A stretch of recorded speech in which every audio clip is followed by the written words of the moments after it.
saying to the guys earlier, tonight's our last night to set the bar really high for intergalactic war crimes. The last time? If there is no survivor, there is no proof.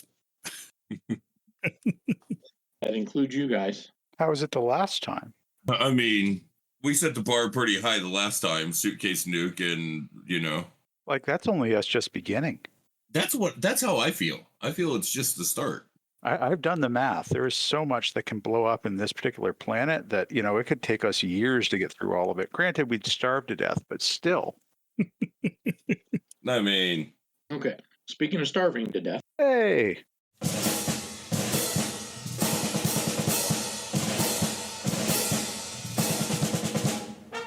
A world where ruthless terrorist organization is determined to rule the Earth. Cobra! Attack! A world where sometimes machines are more than meets the eye. A world where heroes are determined to stop the forces of evil, whether it be man, snake, machine, or something else. A world that needs heroes. Yo, Joe! A world that needs the Energon Protocols.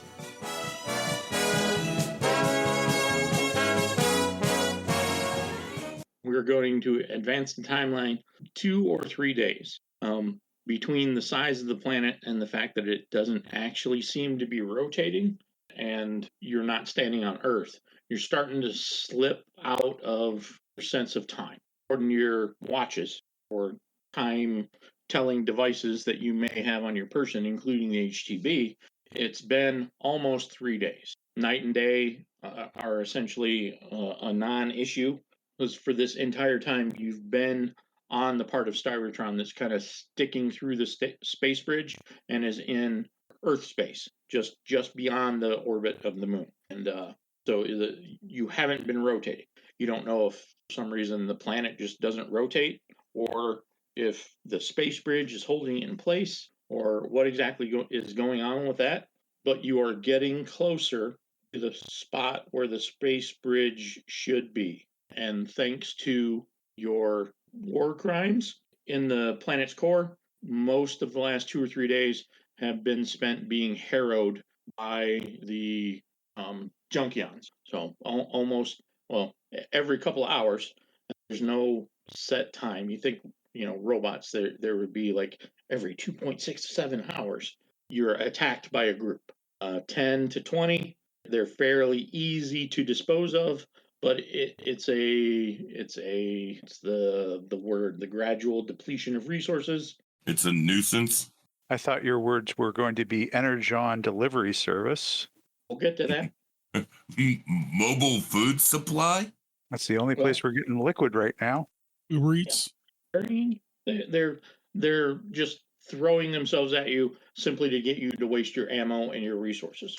They are preventing you from sleeping and running you around in not quite circles. Between the 5 of you, including Ambulon, you manage to keep going in basically a straight-ish line towards the space bridge should be, which Ambulon tells you is some sort of Decepticon stronghold, by the way. But you are derailed and detoured almost constantly. And over the course of the last 3 days, you are each very quickly approaching having killed triple-digit junkions by yourselves. So all of your limited resources are almost gone. You're out of food, but that won't start affecting you for another day or 2. You're almost out of water. You are rationing your water to get it to last. And all of you are basically down to 1 clip or so of ammunition. If anyone rolls a critical failure tonight, you are out of ammo until you are off of Cybertron or figure something else out. Save for the gun that we put together for Hardman, which runs off Energon, which keeps getting conveniently delivered. Yep.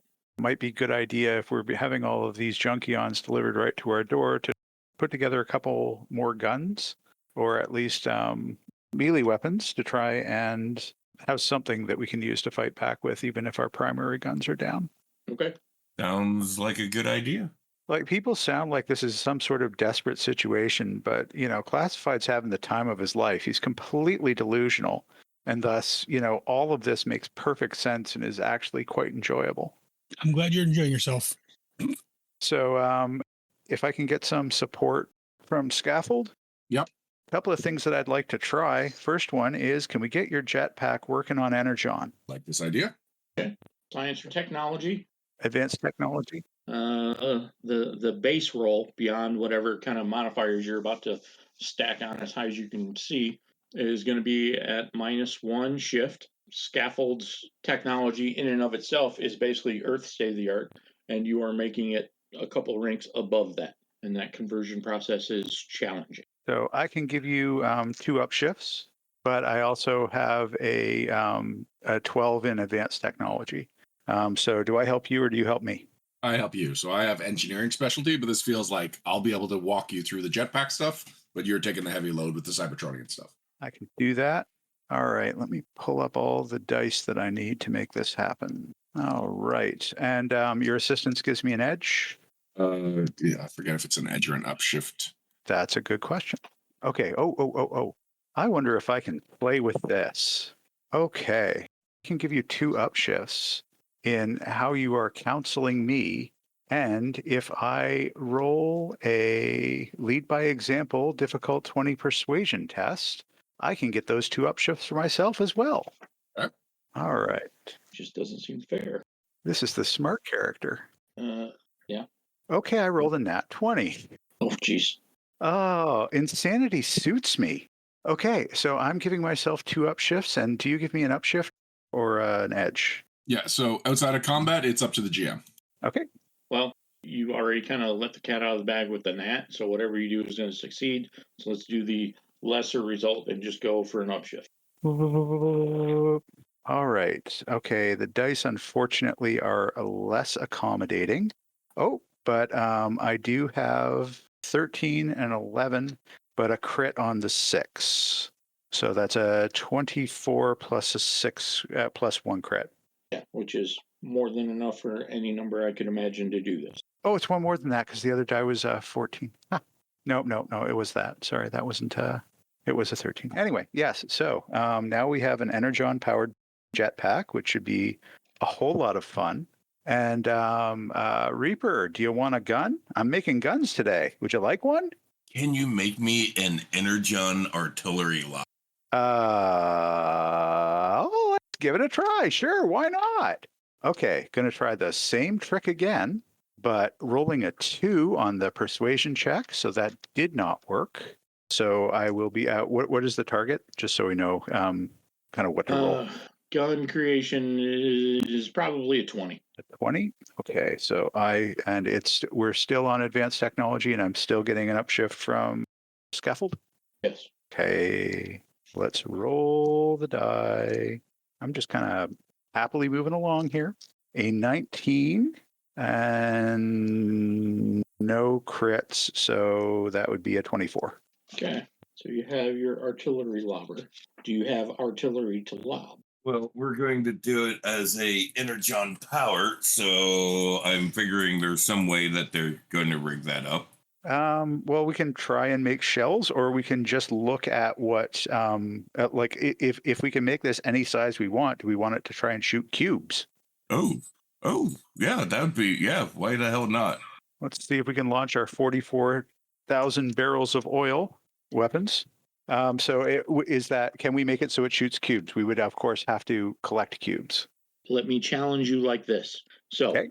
The basics of the artillery lobber are established, and you can power it with energy. So doing cubes, which are larger than normal ammunition, we'll call a downshift. Hyping it up to the fact that an explosion from an entire Energon cube is going to be massive, and you need to be able to shoot it far enough. I'm going to say is actually 2 downshifts, because there's going to be a couple of range increments in there that you're going to need to hype it up to. That's all I got.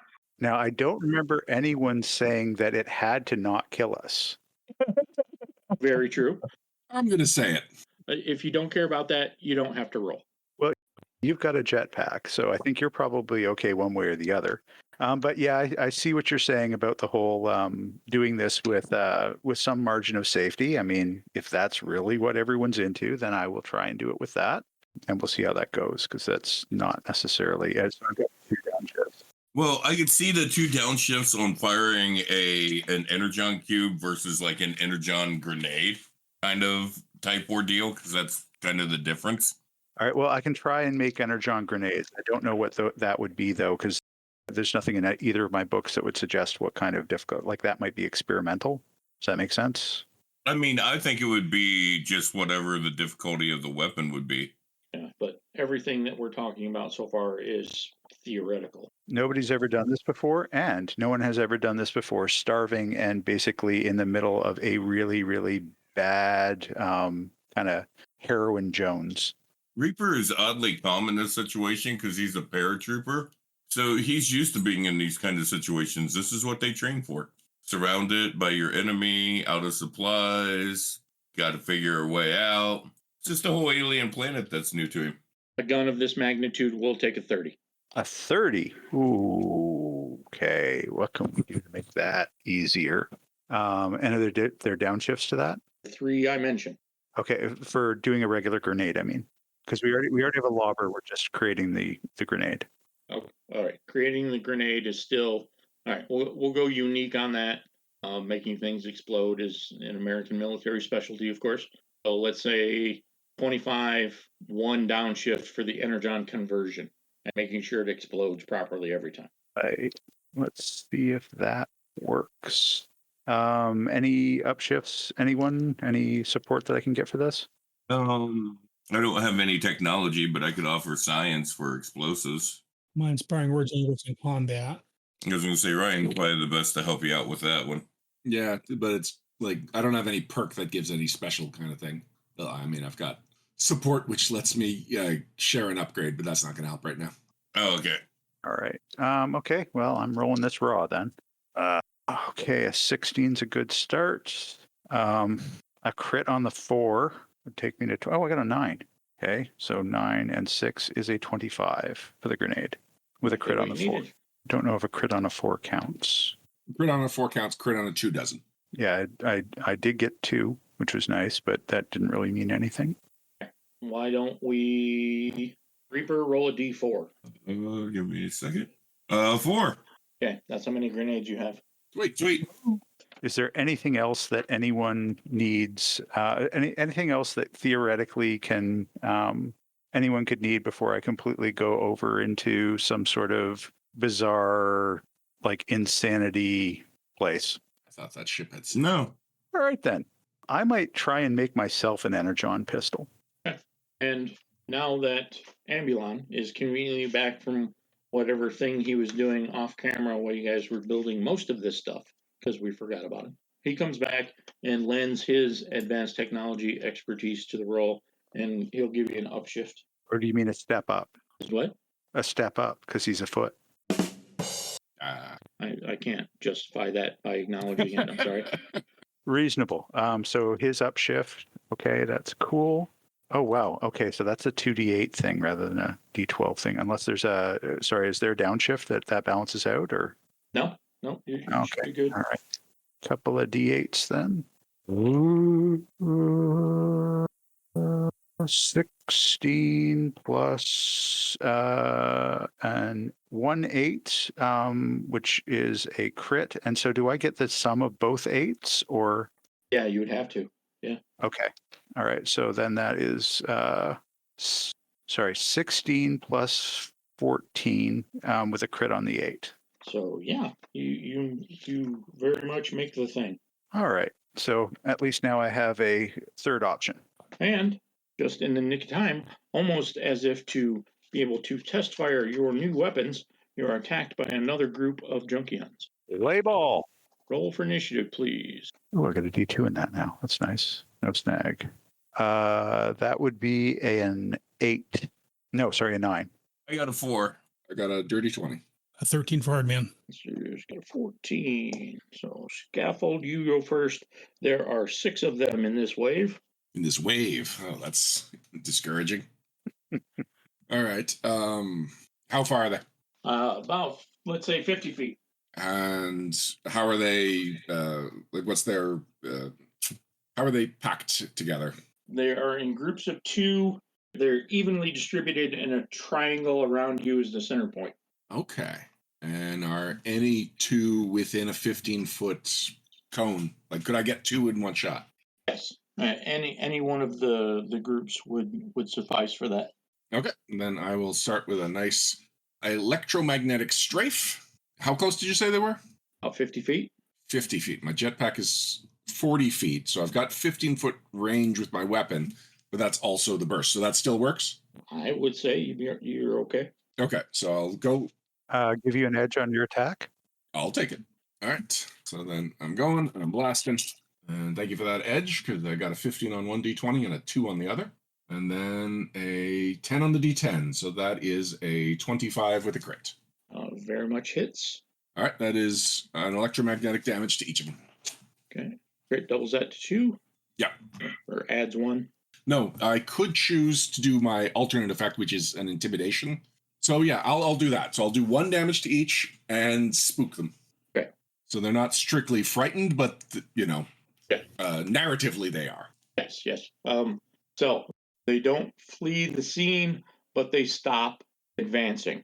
They are seemingly amazed by the upgrade in technology, which they were not used to. They didn't really care about a lot of bullets, but now you're throwing Energon flavored energy blasts at them, and they know that feeling well. It's like shooting them with blood. Yeah. Blood bullets. In fact, because of your jetpack upgrade, let's give you a bonus 5 feet on that. Oh, really? Is this a permanent upgrade? Yeah, I don't see why not. You have what is essentially theoretical equipment on you. You might as well get the benefits for it. So the reason I ask is because there's a general perk in My Little Pony called Sonic Rain Boom, and you need a 45-foot aerial movement, and I only had 40 foot with my jetpack, so this actually qualifies me for that general perk, something I'm looking forward to in the future. Okay. We just need to keep you stocked with enough Energon to run it. Well, we got plenty of Energon-fueled robots around here. And they keep coming. Speaking of, monster's turn. So they all advance 25 feet. They don't move quite as fast as regular Cybertronians. So they are now 25 feet away. Almost none of them have Energon-based weaponry. They have pipes and wrenches. One guy's got some other guy's arm that they use as melee weapons, but nothing ranged or energy-based for at least this group. Hardman. I am going to take aim. Actually, I'm going to move back 10 feet.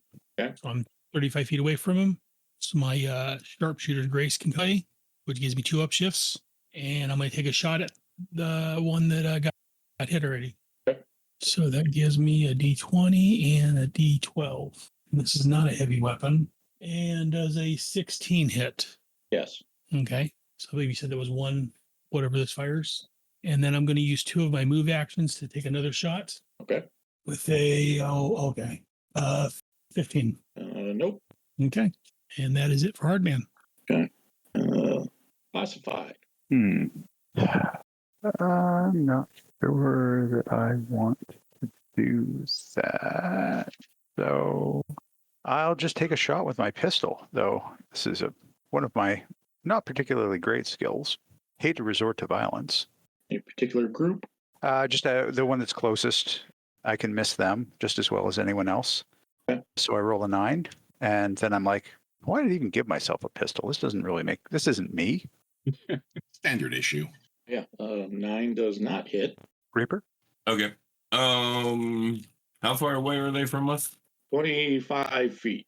So I didn't move, so I'm going to use mobilize, and you can use my move action if you would like. So you can use my move action plus yours. All right. I'm going to drop back 15 feet, giving me 35 feet distance from them so I can get my sharpshooter's grace as well. Get my upshift, and I am going at him with my M4A1. You shooting a spicy grenade? No, I am using my regular gun, and I only got a 10. No, an 11. There is some debris and things that they are making rudimentary attempts to hide behind, and you're splashing off of that stuff. But we circle back to the top of the round. Mr. Scaffold, sir. Oh, hold on. I get 2 attacks around, so I can make a secondary attack. My apologies. Yeah, I just remembered it as well. I'm not going to let that go. I'm going to go after these suckers a second time. Okay. And let's see. That is a Whopping 16 with a crit on the 8. That hits. All right. So that would be, I've got deadly on my weapon, so that would be 3 damage with the crit. Yes. And that will be my turn. Good. They are still up. They are missing body parts at this point, but they are still up. And the 2 that everyone have concentrated on have multiple holes, are leaking all kinds of fluids. But the 2 sets of 2 kind of flanking you have not been touched yet. Okay, and I don't have a clear path to the 2 that are on their way out. Now, at this point, you probably have a fairly clear path to anybody. Oh, okay. I only gave the debris excuse because he missed. Okay. Then yeah, I will hop on over to those same 2, bathe them in electromagnetic energy again. Oof, that's not great. 14 is my total. It just misses. All right. So they're wise to your shenanigans now and actually duck underneath it. I don't know. They figured out that I'm a one-trick pony. Yeah. So speaking of, one of them is going to try and jump up and grapple. What defense would you like to use, sir? I think for grappling, I have to use toughness. Did I have to? All right. So my toughness is 16 with 19 in brackets. I'm just double checking to make sure that 19 applies. So hard target when wearing your jetpack, which I am, you gain 2 health plus 2 toughness. Attacks against you that target your jetpack. That's not happening. Okay. So yeah, I get to use my 19 toughness. Nice. Okay. Rolled a 17. So he misses. 17 fails. Yep. Thank you, jetpack. The other one doesn't bother. Sorry, that should have been an 18, which you still wouldn't have hit, but just for the future. Okay. Sorry, carry on. Okay. So the 4 that you have not hit yet are now in melee combat range. Yee. They spend their turn moving up. Hardman. So how close are they now? They can touch you. Okay, well, I moved back 15. Somebody moved back another 15 feet. So I'm 30 feet away from them. The backing up 15 feet wasn't quite. It doesn't put you 15 feet away because you are being assailed upon on 3 sides. So okay. When you move away from one group, you're basically kind of moving towards another. Okay. You can give yourself 5 feet. Okay. Well, the reason I was backing up is if I'm 30 feet away, I get a 2 up shifts. So it doesn't really matter. I won't move then. So I will take a shot. So I will take a shot at one of the ones that's injured, one that looks most injured, with I miss 10, and then I'm going to use my 2 move actions to get another shot. Or very nice, 18, 21. Hits. And then I get 2 attacks. So I'm going to take my second attack for a dirty 20. Good. That also hits. And that is it for me. Well, 2 dead ones, just the 4 that haven't been touched yet. Classified, but sir. Targeting the closest one to me, I'm going to attempt to outwit it. And that is stun an enemy with a deception check. And that would be for 2 turns with a crit. And I am bluffing this one out, but I think it'll be funny if I do get it. What am I forced to use a particular defense? No, it's just whether I make the check or not. Oh, right. Difficulty 15. Good. Oh, wait, let me double check that again. Plan of outwit. Stun a enemy with a deception check. I think maybe you set what the deception check is. It would be an attack against cleverness if it was any stat. Which in zombie robots is all the 9. All right, well, I'll try my best then. See if I can manage that one. Okay, 18 with a crit on the 4. And I think that's 2 stuns. And what I say is, oh, look, here comes 4,528. Did you affect 1 or 2 with that? Just 1. It only ever affects 1. All right. You catch one. He stands there and he's obviously trying to compile. But the other one advances and is going to break your face on his next turn. Reaper. Oh, I haven't moved. So, Reaper, you can have my move then. I don't need your move. I'm going to pretty much just stand my ground and take my 2 shots at, let's go at the guy who's charging classified to break his face in. Okay. And let's see, that is a 27, no crit on the first one. So that will be 2 points of damage. And my second attack. Same guy? Yeah, same guy. Is a 19 No crits. So that's another 2 points, another 2 points of damage. So 4 points of damage in all on him. Okay. Scaffold. All right, I will continue to gang up on the guy that Reaper's taken down. Is there someone else close enough to him that I can get a second target as well? Yes. All right. Okay, so that's a 16, which is good. My skill dice were pretty lousy, though, so 20 in total to hit. That hits. All right, no crit, so that's 1 electromagnetic damage. Not quite out, but definitely looking the worse for wear. I'm okay with that. All right. My turn. Full combat. All right. So, stunned guy is stunned. Guy with who's currently the focus of everyone's ire is going to punch classified in the face, and I got a 17. So my evasion is 19. Okay. You sidestep and then move 25 feet per round. And Reaper, well, no, Reaper's not moving anymore. Hardman is continuing to back up so he can get his shot bonuses. So, Hardman's going to stay his ground and stay in the middle of everything. okay. So, 1 attack on Reaper, 1 attack on Hardman then. Hardman, I got a 1 with you. Oh, a 2. But, yeah, a not good roll. Yeah, that misses. You sure? You want to double check your math? Oh, I double checked. I made sure. Okay. And the other guy does slightly better, but I'm pretty sure still misses Reaper with a 12. Yeah. Yeah, okay. Well, I tried. That's all of them. Stun guy is stunned. Hardman. I'm going to take this action to turn on my shield. Yep. So anyone within 10 feet of me gets a +5 to their evasion and toughness. Okay. Anybody on my side. Thank you. So that is essentially everyone but Scaffold. Yeah, that's fair. Although you can certainly land in that area and get the bonus, but that will forego your electromagnetic jetpack attack. Mm-hmm. That is it for me. Okay. Classified. Sorry, there's 2 still under their own power, or 3? There are 4 still standing. 1 is clearly beat up and on its last legs. 1 is contemplating the existence of the universe. And there are 2 fully functional trying to punch Hardman and Reaper. Okay. So I'm going to, you know what?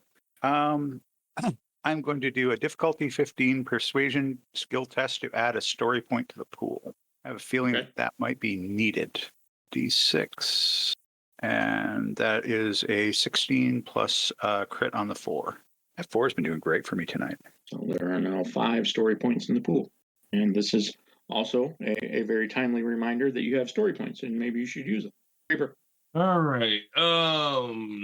I am going to target in on the one that it's still standing, right? The one that's going after classified that we've been beating up on. Yes. All right. I'm going to target in on it with my M4A1. Light it up again. Let's see what I got. Okay, that's a crit on the 20. And it looks like a 28. No crits on the skill dice, so it's just a crit on the D20. So 28 on the first attack for 2 points of damage. He's dead. All right, I'm going to spin on the one in front of me and look at it and smile and go, your daddy was a Vespa and your mama was a Volvo.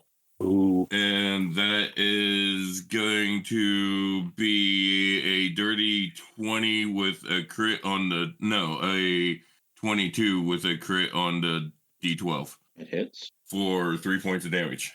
Okay. Scaffold. All right, so who's left? There is the one stun guy. There is the guy standing in front of Reaper that he just blew a couple holes in. And there is a fully functional guy kind of swinging at Hardman, but not really able to get past the shield at this point. Okay. I like being the guy finishing people off, so I will go focus on Reaper's guy. I forgot to mention my last general perk, I took cross training, which gave a rapid reload from the infantry, which lets me reload weapons as a free action, which is why I'm able to use my element jet every round now. Okay. And I am going to think on it on this attack to give myself a free, an edge on this attack, and then I will fly on over and bathe him. Should work. Yeah, that's an 18, no crit. That works. 1 damage, 2 damage?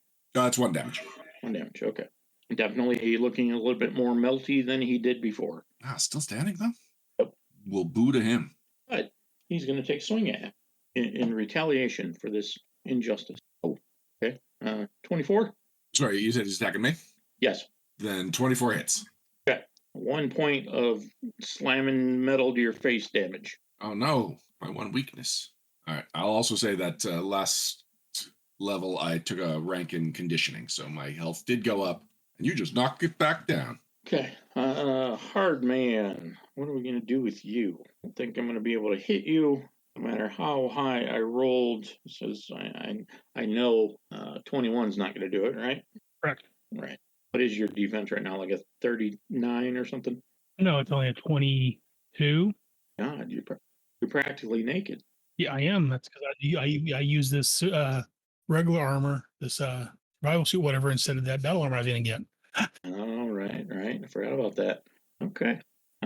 Well, speaking of, it's your turn, sir. All right, and I realized I really need to learn to read. I could have activated my armor last action without using an action, but I misread that, so I missed out. So I'm going to take again. I got a total of 3 shots. I'm going to take all 3 shots at the one that hasn't been hit yet, one at a time. Okay. First one is a 15. No. Second one is a 16 plus, what is that? It's an 8. 24, and I got a crit on the 8. That hits. Who's your target? The one that hadn't been hit yet. Okay. All right. He's got a nice little hole in him. My third attack is a 17 That hits. for the same one. Okay. He was looking too pretty. Classified. Okay. I'm going to tell Scaffold, Yo.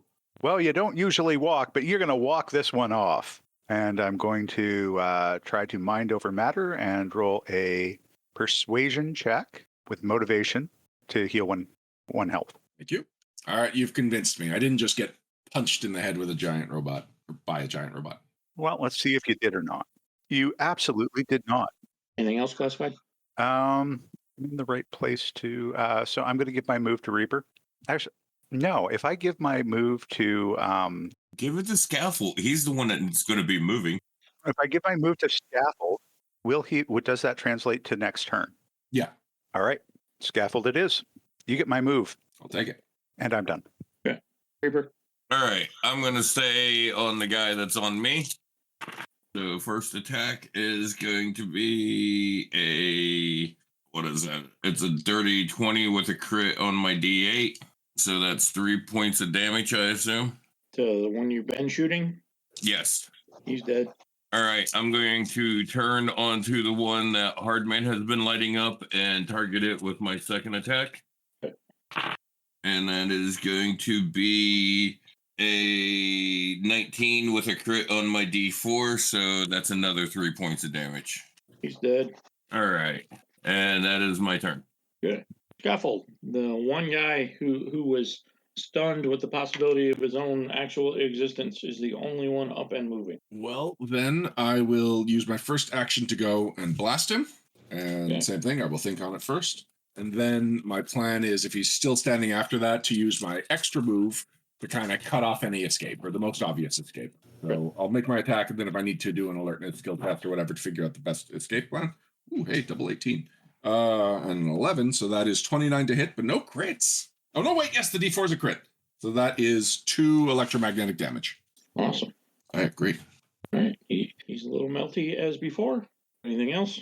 So yeah, if he's still standing, then I will, like I said, I will make sure he doesn't escape. So what's his most likely escape route from where we are right now? Essentially back the way he came. They tend to always appear around the corners of buildings and things. You suspect they're using some sort of sewer system, but you haven't really been able to gain access to it yet. Okay, then I will, I'll go back the way he came. And he goes. He gonna do? Turn around and punch Reaper in the face because you just murdered like 18 of his friends. 18. All right. 18. No, many more than that. He means today. No, that's just this time. Yeah, he just means in the last hour. Oh, right. Okay. If that's all we're counting, then. Yeah, we're just counting the last. It's a 21 to get you, sir. Not with the bonuses from Hardman. No, Fine, I didn't want to hit you anyway. I'm at a 23. All right. So, after the monsters is Hardman. There's only one left. Yes, I'm going to start taking shots at him. Okay. 17, my first one. that gets him. My second one probably misses 11. 11 misses. I got figured. And I don't think it matters. I got a 26 with a crit on my 20. Yeah, that'll do it. And that's it. So it's 2 points of damage for the crit hit. What was the first one? The first one was just a regular one point of damage. Okay, it's 3 total. That guy is still standing. That's fine. I'm going to walk up to him and shoot him in the face. Huzzah. All right. Let's see if that actually is anything other than bravado. Okay. Oh, I'm specialized in element weapons, which doesn't make any difference whatsoever because I only have a D4. Got it? Okay. Well, you get your D4 and your D2. Oh, I do get to roll. Okay. Yep. That's true. But I have to take. Okay. Yeah. Well, fair enough. So that is a 15 total, including the 2 that I rolled and the, 13. So 15. Just misses. I point it right at his face and somehow, proving again, I should not be allowed to use guns. But it's so entertaining for us. After Class Fighter's Reaper. All right, I'm lighting up that last guy. Okay. Let's see how the oh, there's the dreaded one. I'm going to use a story point to re-roll that sucker. Okay. Haha, thank God I did. That rolled out a 16 and a 6, so that's what, a 22? And no crits on anything else. So that is 3 points of damage off of that one. Okay. And the second attack is another. That's a dirty 20 with no crits. That's enough. Okay. Yeah. He goes down. Your weapons are smoking and your enemies are smoking and no longer moving. And there's a dramatic splash page scene. And I want to stop at that moment and just kind of look over at Classified and go, squeeze the trigger. Don't jerk it. I didn't even build a trigger into this one. You just shake it at them. There's your problem. Oh, yeah, I see your point. So hear sounds of machinery crashing together and the grinding of metal. Well, Yeah, from how far away? A fair distance, right around the corner, block or 2 up, maybe. real quick, anybody hurt? Anyone injured? Nope. Not anymore. Everybody's good. Then let's reload and roll out. We're going to need to harvest a little bit of Energon to make sure that we don't just top off the tanks. Absolutely. Harvesting Energon takes time. How much time? 10, 15 minutes per guy. Are we willing to invest 1 15-minute increment on that, or do we need to? Okay, going. so this shifting metal, is it just familiar transforming, or is it like, boy, that sounds like 5 or 6 different Cybertronians are all piling up into vaguely humanoid shape? It doesn't sound like transforming. It's not shifting metal, it's clashing metal. Like there are giant robots fighting up ahead of you. Oh, okay, so it's not so much that we're in trouble, it's that somebody like who could be an ally is. Potentially. I don't think we can afford 15 minutes right now, classified. The bodies aren't going anywhere. The Energon's not going to go bad, right? I mean, eventually it will, but not in the amount of time that we're talking. Okay, good. I legitimately didn't know, so I'm glad. Well, it'll leak out. Like they'll essentially rust and then lose containment. All right. And Classified, we usually leave bodies anywhere we go, so there'll be new things to harvest wherever we end up. True. We haven't done non-zombies in a while. Let's see if we can kill somebody a little liver, which might have a little bit more bang for our buck. Exactly. Okay. So what are we doing? We're going ahead. Actually, can I just go straight up and see over yonder where the sound is coming from? What's going on over there? Yeah, absolutely. Okay. Why don't you make an alertness check? My best, but I'll see what I can do. 13. Okay. You're too far away to see symbols. So all you see is a giant robot, like 30-ish feet tall, in giant robot form, not alt form, pounding the crap out of some couple of junkions and a live robot. Kind of looks like Acid Storm and the other Seekers. Maybe he transforms into an Earth jet. He has that kind of sleek body shape with the cape wing things. And how many different sides? Is this a 3-way fight? Your initial impression is that it's 2. Okay. The Junkions and the Seeker, if it is a Seeker, are both teaming up against the giant robot guy. Giant robot guy seems to be decorated in red and blue and has a giant cannon on his arm, but you're too far away for symbols or to get a sense of what he's talking about, or even if he's talking. Okay. All right. I'll report back to the guys through the our HTB access pad. It's like the Junkions they're ganging up on somebody. it looks like one of those jets. I don't know if we even need to get involved here.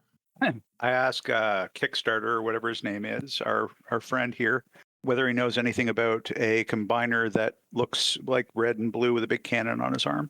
No combiners, but there are a couple of notable warriors. And then he kind of cocks his head and makes an attempt to move forward towards the noise. Well, I guess we follow along. Yeah. Are we worried about being stealthy? Thoughts, team? I mean, always a little bit. I don't think stealth's really our thing. Or are we really that quiet? We just got done blowing a bunch of shit up. Yeah, but if this fight ends up being none of our business, then why go in guns blazing? We can at least try and be a little stealthy. Yeah, I agree. They're probably a little too busy to pay attention to what we're doing over here. So if they don't know we're here, if we don't need to. Okay, we can go get an ambush round on them or something. Hey, Hardman, do you think you could use a giant arm cannon? Why not? I'm always up for that. I'm not super worried about sneaking up on them. There's enough junk and ruined buildings for you to get a perch so you can watch whatever is going on. So, giant red robot guy is beating up in like hand-to-hand combat one seeker and half a dozen junkions, or scaffold reported half a dozen, maybe 8. But when you get there, it takes you a couple of minutes to sneak up there. By the time you're up there, there's only 1 or 2 left. Giant red robot guy is just decimating anybody who gets in range of his hand. Can we see his symbol now that we're up here? Does anyone have binoculars or enhanced vision devices? I mean, my drone does, but I've just kind of been playing that since we are low on resources. The drone is just docked for the time being. Okay. Thermal goggles, but I don't know if that will help. I mean, it would just show it was warm. Right. Nothing from a hard man. Just our night vision goggles that we have. Okay. So no, can't see symbols. Okay. And the fight is ongoing, so everyone's kind of jumping around and rolling around. The seeker guy is like laser blasting giant red robot guy. Giant red robot guy is trying to stay out of being blasted. And every time he happens to dodge or roll past a junkion, he grabs it and basically rips it apart. So have we asked our friend, now that we can see them, have we asked our friend who's the big guy? Friend of yours? He doesn't respond to your question at first, and it takes you a few seconds to notice that he is paying absolutely no attention to you. So when everyone kind of collectively turns and looks at him, he is staring at the fight, wide-eyed and slack-jawed. You know the guy? He can't form words. He's stuttering, trying to form a thought. I'm going to look at classified. What's going on with this guy? Like, I pine for data point for a minute, because if I had the access to that database, I'd probably know who this person is. I don't know, but based on his behavior right now, I think he's suffering from a serious case of hero worship. As an unusual aside, giant red robot guy has some sort of giant, like, arm-length laser cannon or something on his right arm, and the entirety of that arm is black, which breaks the color scheme of the rest of him, because he's like mostly red and got like blue boots or something, and a black right arm. His left arm is red, and he kind of rolls around for another second or two. He rips apart the last junkion, and the seeker actually jumps up in the air, transforms into an Earth jet. It looks like an F-22, and leaves. What color did you say he was? The seeker, Yeah. green. It's Acid Storm. Oh, okay. Oh, really? Yep. How loud I recognize it's compromised, but how loud can I project something out of my HTB? Are you trying to get Acid Storm's attention? He's probably too far away for it, but I just want to put the him crying on repeat as far as anyone can hear within the distance of me. It's Okay. kind of my battle cry. Okay. All right. That gets the attention of giant red robot guy. Thinking back, we've met Optimus Prime, right? Like we met him underwater in that big fight? You might have seen him. You did not meet him. You didn't talk to anybody down there. No, we talked to Ratchet. Right, yeah. Okay. Do we recognize that this could be Optimus Prime? Give me a basic skill check. I will let you pick the skill, but let's not get too crazy. Is this a basic spoil the cool entrance check? Kind of, yeah. Okay, well, I would take a failure on that if I were you. All right, fine. I have no idea who this guy is. So, does Reaper or Hardman wish to roll? No. No, let's just let this play out. Okay. So, He looks up in the sky after Acid Storm and appears a little sorrowful, and not sure if it's because Acid Storm got away or maybe they were friends at one point. Who knows? Then Classified puts Acid Storm crying over the HTV, and he cocks his head and kind of looks over his shoulder and spins just so he can look at you where you're kind of perched, and he seems taken aback. He was not expecting humans, and Ambulon rushes down, and you can tell he wants to go in for the across the field slow-mo hug thing, but he pulls himself back at the last minute and actually like winds up saluting. And they're speaking in kind of hushed, rushed tones. Giant red robot guy puts his arm on Ambulon's shoulder and bolsters Ambulon, and he is smiling. Oh. He turns to you and says, "Humans on Cybertron, I have seen the impossible over and over again since I have arrived on Earth. Everything that you humans undertake." My name is Optimus Prime. Who are your friends, Ambulon? And Ambulon's like skipping around like he's 5 years old and he's face to face with like Batman or maybe Optimus Prime. And, this is Reaper and Classified and Hardman and Scaffold, and they're from Earth trying to make sure Cybertron doesn't fully come into Earth's orbit and destroy the planet. Optimus nods sagely, pretty much does everything sagely. He says, "Yes, that makes sense. You have no fear, my friends. The space bridge won't allow it's not powerful enough to allow the whole planet through. Just this bit, so Shockwave can enact his plan to drain Earth of its Energon resources. And the direct Energon he can't suck away, he'll convert with the machines over there in that warehouse." It kind of points vaguely over. I feel like that's less comforting than you think it is. Reaper looks at him and says, "Well, I see a warehouse that needs blown up then." Yes, Ambulon, and he says something in Cybertronian, seemingly maybe unaware that at least one of you actually speaks it. And he basically, does anyone besides Classified speak Cybertronian? I know I gave you guys the option. Has anyone cashed that in yet? No. Okay. So he says they're clearly elite, but are they competent enough to take on missions? Ambulon says, "Yes, sir, they are." And I say in Cybertronian, I think so, depends on the mission. And That's not Scaffold gasping, that's me. who the Unicron are you? My name is Optimus Prime. The leader of the Autobot, and a recent visitor to your planet. I'm here trying to stop Shockwave. Sounds like an ally to me. Prime. Yep. That means something. It does. What does it mean? He, of course, gives you the proper definition, which I'm not sure I am prepared to give. I have lost my minicon, and well, I want to end this intrusion into my world and danger against yours, and I would love to help participate in breaking this war of millennias. I need to get Data Point back. You're a Prime. You would know more about that than anyone. That's true, my friend. In fact, we may be able to kill, what is your expression? Kill several birds with one rock. We use several Junkions with one nuclear weapon. Really? And he kind of brushes past that because he's confused and doesn't have a lot of time. That warehouse, and he does like the presidential point where he kind of does with a knuckle, points with the giant black arm, houses Shockwave's machinery that allows him to suck the Energon out of planet Earth along the radiation vector of the space bridge. And he gives a couple of scientific things that proves he kind of knows what he's talking about.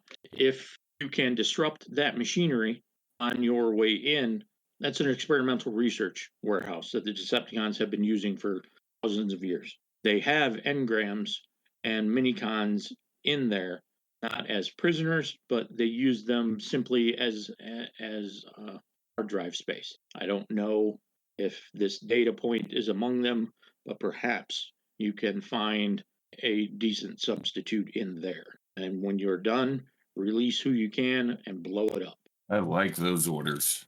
All right, let's do this thing. We don't have a whole lot of time. Every moment that we wait here is a moment that Earth is sucked dry of precious resources, and the war becomes more and more unbalanced. it seems that we have a prime on our side, which is to say, the head of all of this faction of autonomous robots. And so it becomes very clear what we need to do next. And I know that you can all do it. We have to go in, we have to wreck things and blow stuff up. Let's do it. Kind of what we do. It's kind of our thing. Let's go, War Crimes Unit. Yay, us. And Optimus will, as he stands up, he made the effort of kneeling down to be more in line with eye to eye with you while he was explaining the mission and the warehouse. And as he's standing up, he also gives an inspirational speech. We are all in this together. It is a trial, but we are together. And when one thinks that he is alone, this is not the time to think. This is the time to remember. We are together, and through this, we will survive. And Classified is humbled by how awesome it is because it's Optimus Prime. He's going to grant you all a free upshift on any one role in the next scene because you are bolstered by his kind and inspiring words. Excellent. All right, Reaper, you know explosives, right? Oh, yeah, that's my thing. Let's go do this. Let's go blow So- some shit up. What we want to do is, believe it or not blow things up immediately. There's hostages in there. I know that you're aware of that, well, we're not particularly worried about certain things. We do want to save these hostages if at all possible. We want to pull them, and we want to leave a little present behind, and then we want to leave with a whole lot of Hardman's grenades in our wake. So ideas on how we can do that: get some people out, set a bomb, and move. I'm reasonably sure we can drain a bit of Energon before we go in there to get you at least a cube's worth to build a bomb out of. And I can attempt to build that for you with your assistance. You would need to place it, though. Yeah, let's do it. All right. Is there enough Junkions around here, or do we have to go back to start siphoning out? There are 6 here, bits and pieces of 6. There should be enough here. All right. Let's see if I can harvest. First, I need to roll to harvest Energon. Which is probably should be difficult, but not overly challenging. So it is 17. Okay. And can I get help from just the technical end of it from, sorry, can I either get an upshift or a edge from Scaffold? That's what I'm here for. All right. Which one do I get? Give me a story point. You can call it. Fair enough. I'll take the edge then. Okay. And this is advanced technology, right? All right, let's make this happen. Okay, the 18 is a lot better than the 2, so I'm very glad for that upshift. And my best is a 8 on the D10, so no crits. That gives me a 26. And we're going to take this, and we are going to attempt to turn it into a bomb. That is one more advanced technology roll. This one's going to be a little harder, probably 23. Okay, and can I get either an upshift or an edge from Reaper's explosives creating skill? That would be under my science abilities. Okay, so is that something that happens? That'd be up to the GM. Okay. If he'd let me lend assistance using my science abilities for my explosives knowledge. Yeah, that's fine. Alrighty then. And sorry, is that an upshift or an edge? This feels more like an upshift. All Yeah, right. to me, it's an upshift, I think. And I need to get 2 D8s. Boop, boop, boop, boop. All right. So that is an 18 with 5 and 7 being 12. So a 30. Yeah, that exceeds the number. All right. So I make the explodious bomb I can out of the Energon that we have and give it to Reaper. Here's a red button, press it, and then run. Timer type deal. Yeah, gotcha. For the rest of us, okay, Hardman, you need to stay in the back a bit and cover us. Be ready to loose all your grenades as quickly as you can as soon as you see us and whoever we're with clear. And Scaffold, I'm going to try and get in. I need you to back me up and be ready to pull me and anything else out. But also be ready to run, because if I get taken down and can't be recovered, you still need to Charlie Mike and blow the room up. All right. When you say pull you out, you literally mean I'm picking you up and flying off with you? Armpit me. Yep. All right. All right. Let's sneak up. Let's do our things. Turn to Ambulon. Ambulon, we're going to pull out some mini cons. Can you stay around close enough that if we have a bunch of them come out, that you can scoop them up and run? I can do that. Okay. Get in position then. Come on, folks. Let's make Beachhead proud. All right. Hold on a second. You're wanting Hardman to lay down some heavy artillery on our exfil, right? Correct. I'm going to take off my grenade launcher that we've got and hand to Hardman. Oh, yes, of course. I've got 3 EMP grenades and an explosive grenade on me. Okay. Well, you lay those down and I'll lay down my grenades on my exfil then. Yeah. Who has the artillery? Me. Okay. I've forgotten who we built it for. That was mine. Yeah. I'll set the bomb and I can blow stuff up as I'm running out, or I can leave stuff with Hardman. Get back to Hardman, I think, is probably the way Okay. to do it. You have to set the bomb. You're the one who can do it. That's your skill. Yep. So it's a matter of just setting the bomb, getting in the position to do so, and letting it go. And you are looking for sign from Scaffold, who will be able to relay a signal from me because he'll be able to see everything from the air. Alrighty. So I give my grenade launcher to Hardman. It's got 4 rounds. Okie dokie. All right. And I'm going to attempt to infiltrate. Are you going to just try and fly quietly, Scaffold, or are you going to try and infiltrate with me? I don't fly quietly, so I'll try and infiltrate with you. Okay, fair enough. All right, we're going to advance and attempt to infiltrate, and game on. Give me an infiltration test, and I guess at this point, just don't do super badly. Am I going in with you guys? You're going to be going in a different thing, so you'll probably Okay. want to sneak in, but you're heading in a different direction to try and put the Okay. bomb where it does the most different damage. We're rescuing the hostages. You're setting the bomb. So I got a 19 on infiltration. Nice. I know. I got a 19 on infiltration Look at us. Or with a don't. crit on the 6. Reaper, what'd you get? I got a 15 on infiltration. Yeah, it's not horrible. Okay, so He's not a super sneaky guy. He's a big dude. so Classified and Scaffold kind of go in the front door. It was the way that we think is most likely to get us to where the hostages are, yes. So it's a large building. Certainly the scale you're becoming used to the more you stay on this strange metal foreign world, but it's fairly small for a building built for giant robots. It's maybe the size of a football field and fairly squat. I mean, you would call it 4 stories on Earth, so maybe it's 2 for these guys here. I poke Classified. I'm like, do we have to check the building for a pulse? That's probably not a bad idea. Okay, how? So I shoot out of my wrist basically a wire with a plug on the end of it and look for somewhere to put it in the wall.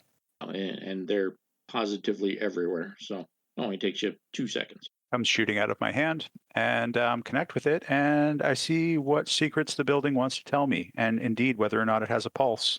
Okay. Well, the Cybertronic equivalent of a pulse, which I guess would be an Energon signature that indicates life.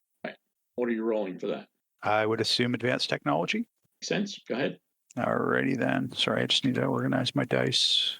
You guys are making all these medical comments, and Reaper's not there to make a plethora of jokes. I mean, we could be on the HTB so that theoretically you could make any jokes that you wished. I feel like it's good for a stealth mission. Oh, shoot. Oh my God, everything's crazy. Oh, no. Ah. Okay, nat 20 is a good place to start. And then the ones on so many die, but a 10 on the 12 gives me a 30. Jeez. Okay.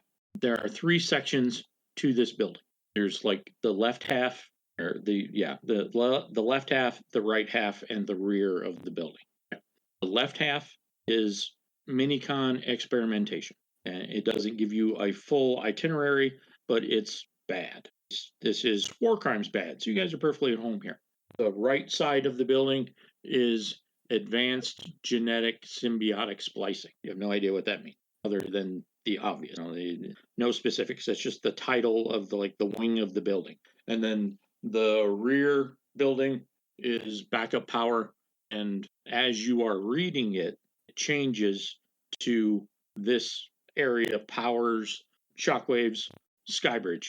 Okay. Are the HTBs up, and can I relay this to anyone else? Yes, the HTBs are always up. Excellent. So I'm going to tell Reaper where the energy source is, and that's where we'll want the bomb. That's where I'm heading to set the bomb. Okay. And we're going to try and free these mini cons. I'm actually in a bit of a cold rage right now. And as the connector slithers back into my arm, which I'm sure that Scaffold might find a little discomforting. Oh, it's nothing. I didn't assume you can do it. And I say, we're going there, point to where the mini cons are. And I almost don't want to see what's going on over there, point to where the bio experimentation is. But we got to get the little guys out. This is horrifying. This is a torture chamber. Yeah. All right. I'm on board. Let's do this. All right, but get ready to bolt at any time, because you're the difference between the word getting out or not. Bolting is one of my specialties. You guys are banking left. Reaper is banking towards the back of the building. That is correct. Wherever the energy is, yeah. Okay. So, Reaper, we're going to start with you. Okay. A little aside, the hallway is basically just one big hallway. This building is nothing if not utilitarian. However, once you get 40 or 50 meters kind of towards the back of the building, and remember, it's about the size of a football field, so you've got to walk a fair distance. There's a hole in the right-hand wall that leads into the section that up until this moment you guys haven't really cared about. The hole we haven't cared about, or the section we haven't cared The section you haven't really cared about. Okay. I'm going to duck in there and take a quick peek. Okay. Give me a science roll to be able to tell what you're looking at. Oh, Jesus Christ. Let me grab all my dice. Technology is fine. Science is fine. Oh, science is my specialty. It's just I have to gather like 9 gazillion dice, so. Oh, man, that's so bad. Yeah, I know. It's horrible. And out of those 90 gazillion dice, I only rolled a 15. Yeah. Because, hold on. Yeah. All right. Yep, I got that. Because I got advanced alien medicine, too. And can I give him 2 upshifts through the HTB, or do I have to be there? I'll give you 1. All right. Okay. Let me see if this does any better. Nope. Okay. So, Still 15. You're not 100% sure exactly what's going on here, but you see 4 things. So, there's like clearly a main computer system with a couple of workstations, sized for giant alien robots. Correct. Above where the workstations kind of face each other. They're like desks that are pushed together. So if 2 people were sitting down at them, you would be looking at the other person. So up above them, kind of connecting the computer bank to the larger network of the building or whatever. This is just first impression stuff. It is like a relay unit, and in that relay unit is a minicon. You recognize it because it's a similar design data point and Scaffold's drone. Okay. I'm going to instantly start sending this feed back to Classified. Okay. And let Classified know I may have found data point or something like data point. Pull him out if you can. This is not my field. Physically pull him out. I don't know this technology, dude. Like, seriously. I'm saying pull him out like you would pull a clip out of a gun. Okay. If you rip things out and kill him accidentally, it's a better death than what he gets if he stays here. Okay. But wait, there's more. So you're having this conversation with Classified, and you're kind of walking towards the minicon in its docking station or whatever the Cybertronian word is. When you hear some knocking, like someone wrapping their knuckle on a piece of glass near you, and you turn, and there are 2 cages in this room, kind of tucked off to the wall. You got to kind of get up on your tiptoes to see over like a computer bank or a table to see these, but you can see them. One is a giant globe, like probably maybe a little bit more than a meter circumference. So it's a perfectly round sphere of glass or plastic or whatever advanced clear metal that Cybertronians have. In it is a blue blob, that's moving around. And this blob occasionally puts up like a pseudopod or something and knocks on the glass to get your attention. It even has one of the little pseudopod tentacle things kind of dip its front part up and down several times rapidly, like it's waving. Got it? The other cage is larger. So this globe is like 1 meter around and it takes up some space, but it's small. And this blob thing has no room to walk around and maneuver. It just kind of keeps folding itself kind of in and out. But the other cage is more substantial. It's about 8 feet tall, maybe 14 feet long, and 7 or 8 feet deep. So it's fairly sizable. And there is a being in this cage. The face of the cage uses the same material as the blob. It's like you're looking through glass. You don't know if it's actually glass, so that's why I'm describing it a little vaguely, but it's Okay. basically glass. You can see into it. Right. And this thing looks vaguely humanoid. A torso, a head, 2 arms, 2 legs, but that's essentially where the comparison to humans stops. It has 3 eyes. All of its extremities are bleeding. So it's just like randomly pumping blood like out of itself. I'm pretty sure it's doing it on purpose. And the blood is more pink than red. So it's still a little bit copper based, but you don't know biology. So I do have advanced alien medicine. Actually, that is one thing that he does know. sure. Okay. But this is not the important question. So hang on for a second. Gotcha. So it's forcing fluids, calling it blood for sake of reference, out of its Gotcha. body and dripping down in like thick tendrils, like spaghetti sauce dripping off of a counter. Before anything actually touches the ground, it reverses course and the being presumably sucks it back into his body. And then the wounds or the cracks where this sauce is oozing out of heal, and he looks normal for a second, and he paces up and down the cage once, and then stands back in the middle, looks at you, and kind of starts the process over again. His kind of face splits, and rifts form in his shoulders, and all up down his arms and hands. He only has 4 fingers, 3 fingers and a thumb-ish like thing, and the blood or whatever starts oozing out again. And it seems to be a little bit slower this time, or more dramatic or something.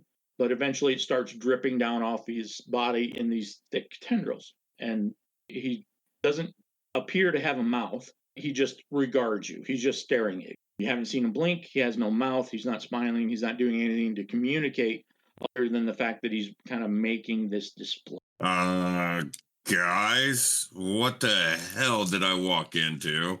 All right. It sounds, based on what you're saying, it sounds like we actually may have to reconsider the plan, which unfortunately was terrible because it was a good plan, or at least a simple one. Okay. It turns out that Scaffold is probably right, which means I have to have a conversation.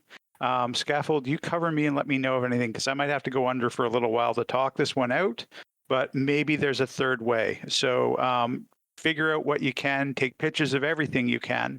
Hardman, get ready, because if this goes south, well, it's probably going to be you laying down the fire.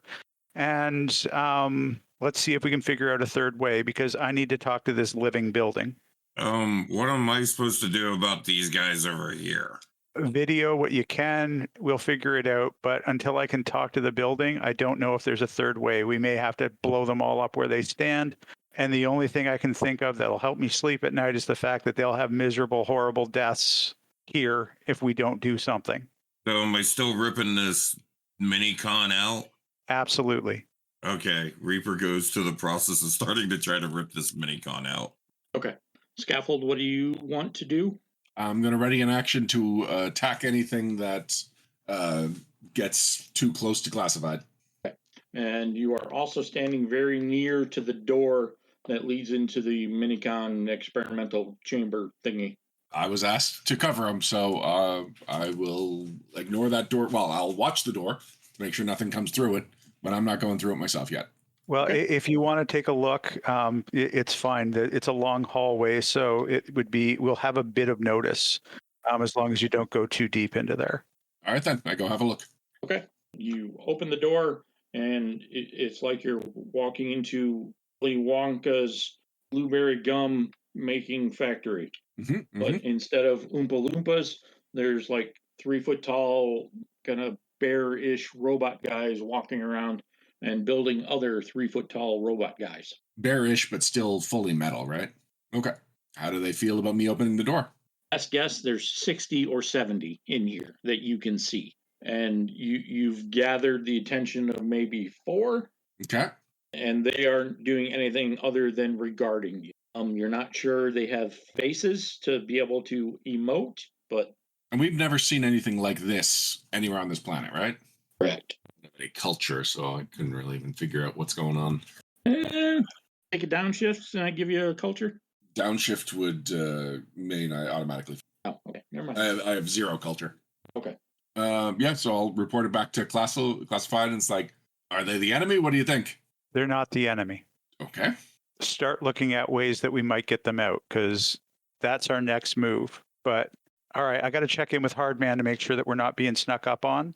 But if you can figure out the best way to evacuate them, or at least get them all pulled out of whatever they're stuck in, that's an engineering problem, and you're the right man for that. But I want to check in with Hardman because we've left him too long. Okay. Hardman, what's up?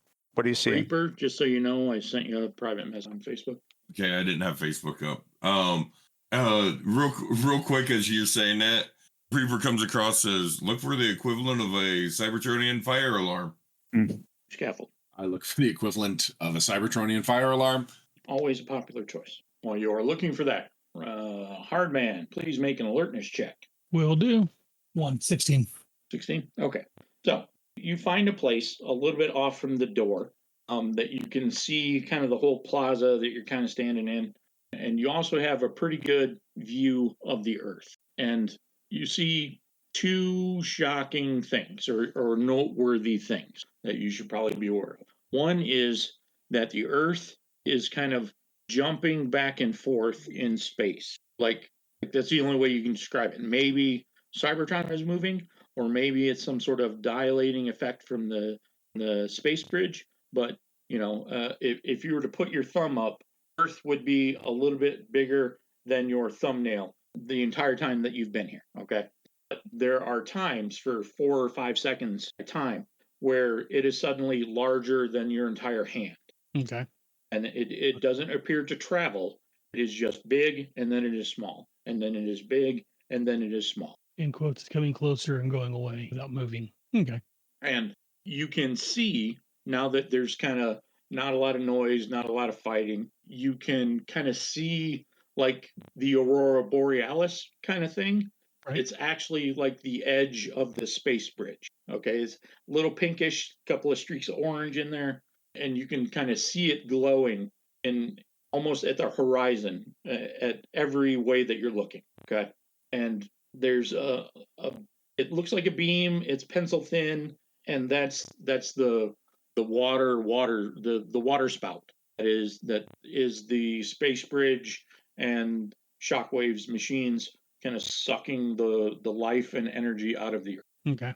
You see it as a hair strand kind of in the sky. You really got to concentrate to see it because it's so small in comparison with everything else. But what you note is the pinkish aura of the kind of the edge of the space bridge is blinking. Okay. Anything specific you would like to do? Go home. Yeah, I'm gonna get on the HD TV. Guys, there's something going on with either us or the Earth. It looks like it's kind of jumping back and forth, closer and further away from where we're at. And also the Aurora Borealis, it's got a pinkish aura that's blinking, that's intersecting with the space bridge. I don't think these are good things. Is there any chance I can do a high technology roll to try and figure out how not good these not good things are? Sorry, advanced technology roll? Or is this something like that would require planetary understanding? Well, I'm going to give you a hard choice. Okay. You can only do one thing. So you can either do the thing that you were going to do, or consult about the Earth jumping back and forth and the Aurora thingy blinking. Whichever one you choose to do, you can make an advanced technology roll. But when you get back to the other one, it will be at least 1 or 2 downshifts because you are not spending time studying that thing. All right. Well, I can't do anything about the Earth that far away, but I can do something about the building we're in. So that'll be where I focus my attention. Meanwhile, I'm going to keep watch of see if anything changes. Okay. So that's fine. Let's stay with you. Your All right. advanced technology roll. I hook into the building and try to talk to it. Okay, 15's not a good start. No crits. So the best is 21. Okay. And that's plenty. You're tickling it with your plugging in and with your primitive technology. So it's aware of you. And it sounds very distant. Do you have consciousness? Of course I have consciousness. Can you transform? Can you walk away from here? Tired. Very tired. Can you access the energy which is being pulled into you? I'm not pulling any energy into me. I'm generating the power to run the space bridge. If we shut that down, could you walk? I can. I'm done. The war has gone on too long. I've been wasted, and I have been being wasting. I'm not good for anything but storage and experiments anymore. Well, that's just not true, because there is going to be a world after this war ends. Everybody has given up. I've seen good Autobots turn into bad ones and torturers. I've seen Junkions, in the millions and had to be killed by the score. I am tired of hearing about all of this ridiculous nihilism. You are millennial beings. You will absolutely persist. And it will be in a better world than this eventually, because we're here and we're changing things step by step, piece by piece. We have gotten involved in your war, and you can look at me. I am a little tiny organic being, but I have killed thousands that have gotten in the way of progress and this peace. And there will be absolutely no reason whatsoever for you to think that that we're not going to win. There's an excellent speech, little human. You should be a prime, but a lot of the participants of this war are fighting simply because they know nothing else. And some of us are even older than these pups that you call junkions and the children that follow the prime. I can help you. I will make my dramatic finish and contribution to the war, and I will help you escape, and I will help you on your mission. Can you free those inside you, though? Because some of them have not given up the war. Some of them have not given up the peace. I can't do it entirely by myself, but I can help. If that is the last thing that you do, then maybe that is a good way to go. Have your demolition technician go into the power room when you've escaped enough beings. I will tell him where to put things for maximum effect. Can you keep the doors locked off to keep people from interrupting us till we get the ones out? I do have a couple of holes, but I will do my best. All right. If you can tell us what they are, we can try and make sure that nobody interrupts you in your final gesture. Understood. And he kind of overwrites your HTBs and gives you a full layout of the building. And you are essentially in the three vital parts. There's the alien cybernetic splicing room thingy that Reaper is in. There is the Minicon factory and database that Scaffold is in. And the power section for the Skybridge is in the back of the building. And as you are kind of looking at that section on your HTB, the giant 16-foot tall doors slide open of their own accord. Okay. All right, team. This has just become an extraction. We need to get out of here before the building decides to take this whole thing down, because it's going to be the building who decides how this ends, and it's going to be his last act, and we do not want to be here while he is doing so. Do we all understand that? Understood. Classified, I need you over here to talk to this Minicon to tell me what these things in here are, whether we need to get them out or leave them be. Well, I'm still connected to the building. I said, do you know anything about the experiments going on within you? Vaguely. I haven't bothered to read any of the notes that the scientists were making. This blob is tapping out SOS, okay? Ooh. Free them.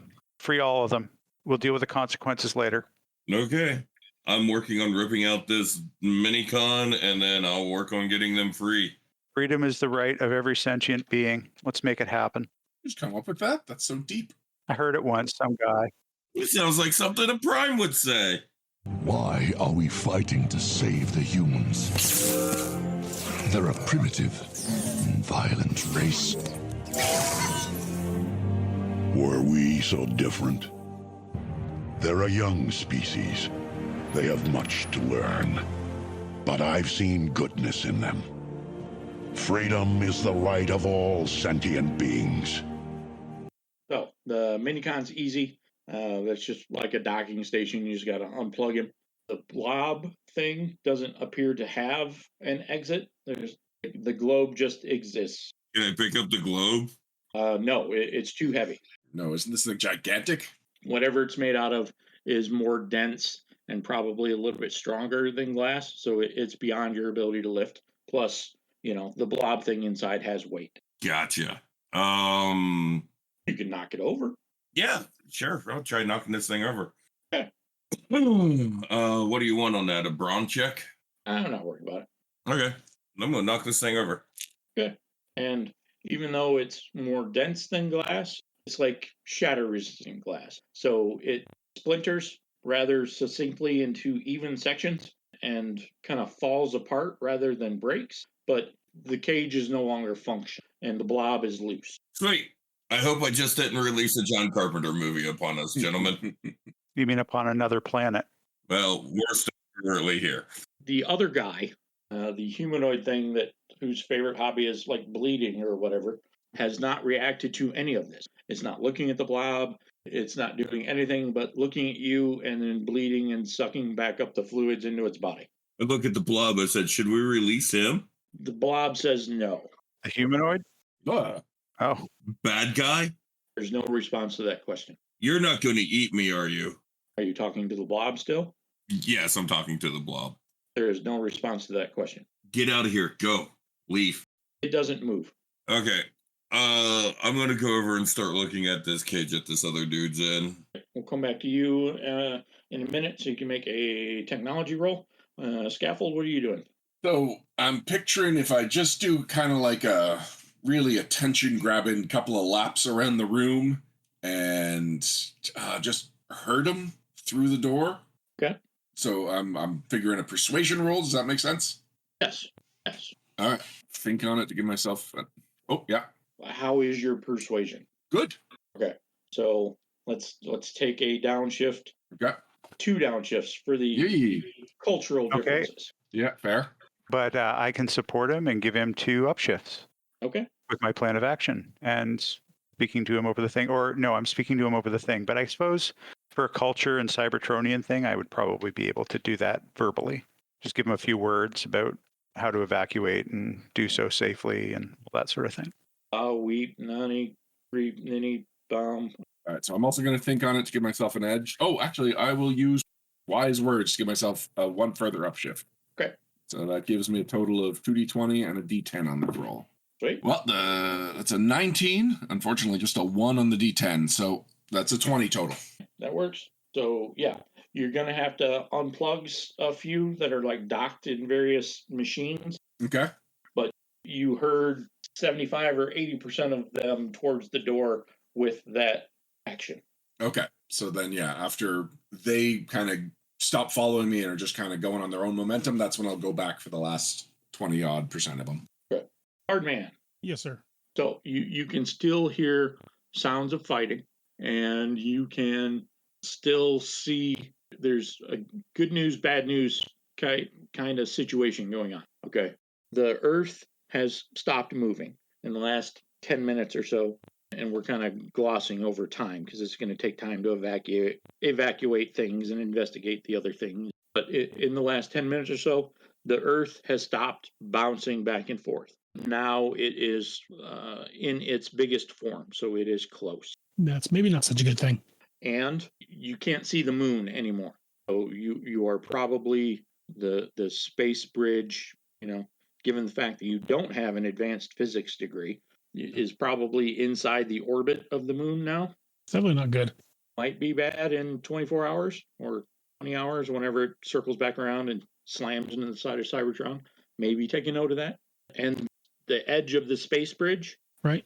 it is no longer fully cohesive. Some parts are kind of wisping off material like smoke, and it is no longer a full unbroken circle. There are spaces, there are dark areas where the aurora is no longer one continuous circle. Okay. Well, I'm going to get on my HDC, HDBD, whatever, and relay this back to the group. There's some, I'm going to call it bad news. The Earth appears to be closer than it was previously. It looks like next time the moon makes the orbit around the Earth, it's going to slam into the space bridge. And that aura space bridge thing is kind of breaking up a little bit. It's not a complete circle anymore. It's broken up.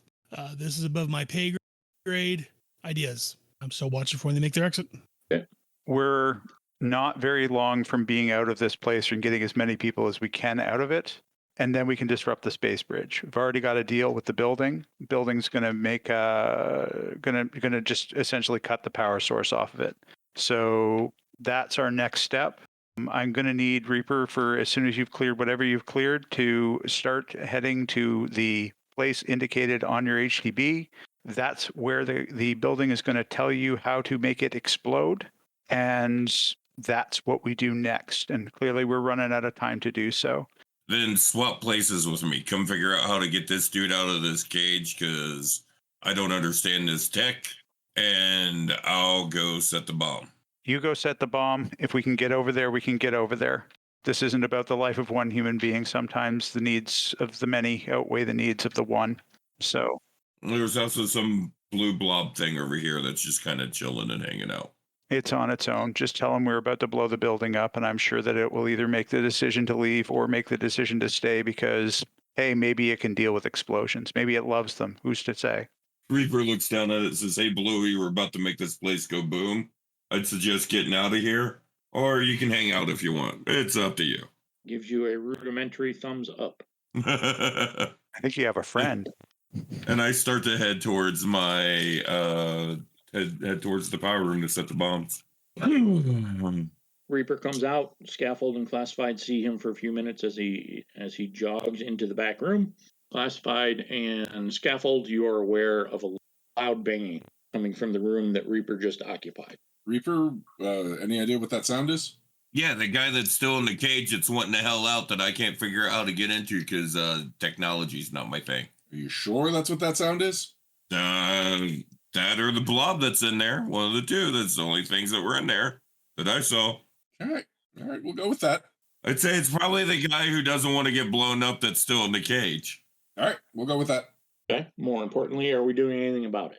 I actually want to have another quick, hopefully in Cybertronian speed, conversation with the building.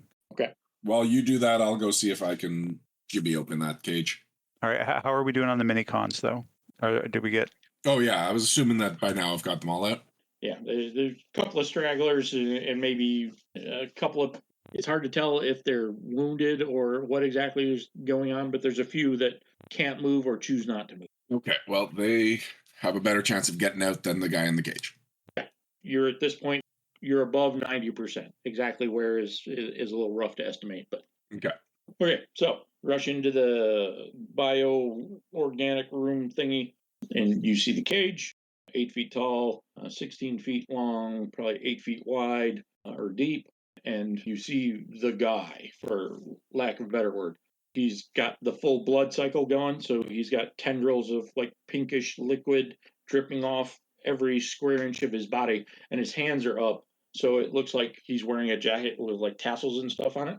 And then he gives you a moment to kind of fully take in this effect, and then he sucks it all back up like he's sucking, spaghetti through a straw, and it just all like launches back up into his body, and like takes him a half second to kind of smooth his skin, and then he just kind of cocks his head.